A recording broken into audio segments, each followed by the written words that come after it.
ইসকনকে নিষিদ্ধ করতে হবে। বাংলাদেশে ইসকনের কোনো অফিস থাকবে না, এই সন্ত্রাসী দল বাংলাদেশে থাকবে না। এটা টেররিস্ট, এটা টেররিজম, এটা সন্ত্রাসবাদ। আমরা সবাই নবীর সেনা, আমরা সবাই রসুল সেনা, কোরআন সুন্নাহর আলো, ঘরে ঘরে জালো, রুশ ভারতের দালালেরা হুঁশিয়ার সাবধান, দালালি আর কর্মীরা পিঠের চামড়া থাকবে না, দালালি আর করবি না, পিঠের চামড়া থাকবে না।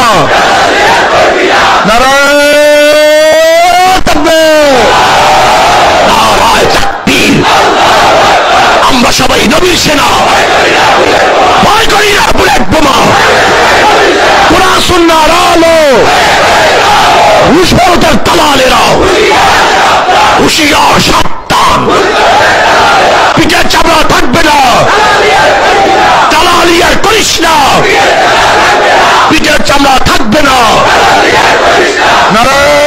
থাকবে। ইসকন আজকে আসতেছে। আজকে ভারতের অবস্থা দেখছেন, ভারতের মিডিয়ার অবস্থাটা কি কি মিথ্যা ছড়াইতেছে।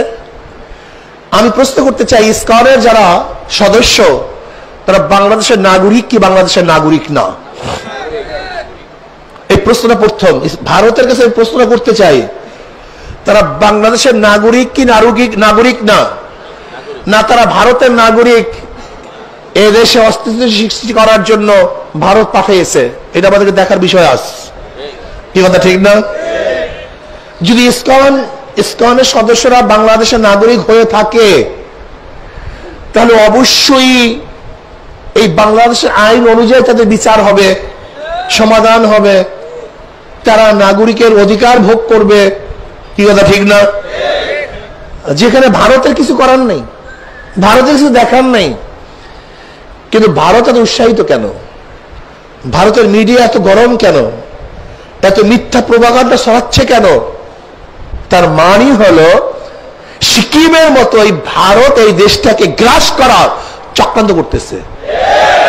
ভারত তো দেশটাকে গিলে ফেলছিল, হঠাৎ করে বাংলাদেশের জনগণ সচেতন হওয়ার কারণে, সাপের মুখের থেকে খাদ্যকে টেনে বের করার কারণে, সিংহের মুখের থেকে খাদ্য ছিনিয়ে আনার কারণে এখন সিংহের মাথা খারাপ হয়ে গেছে, বাঘের মাথা কি হয়ে গেছে? তুমি ভেবেছো তুমি সিংহ, তুমি ভেবেছো তুমি সিংহাসন, তুমি ভেবেছো তুমি সিংহ, তুমি বাঘ। কিন্তু বনের জঙ্গলের ছোট প্রাণীগুলো যখন একসাথ হয় তখন বড় বড় বাঘও ভাগতে বাধ্য হয়, পরাজিত হতে বাধ্য হয়। ভারত নিজেকে বাঘ ভাবে, অথচ আমি জীবনেও ভারতকে কোনোদিনই বাঘ ভাবিনি নাই। ভারতকে আমি কোনো শক্তিশালী দেশই মনে করি না। ইতিহাস আছে এদের ইতিহাস আছে। মোহাম্মদ বিন কাসিম রহমতুল্লাহ আলাইহি মাত্র 5000 সৈন্য নিয়ে রাজা দাহিরের 1 লক্ষ সৈন্যকে পরাজিত করেছিল, রাজা দাহিরকে হত্যা করেছিল।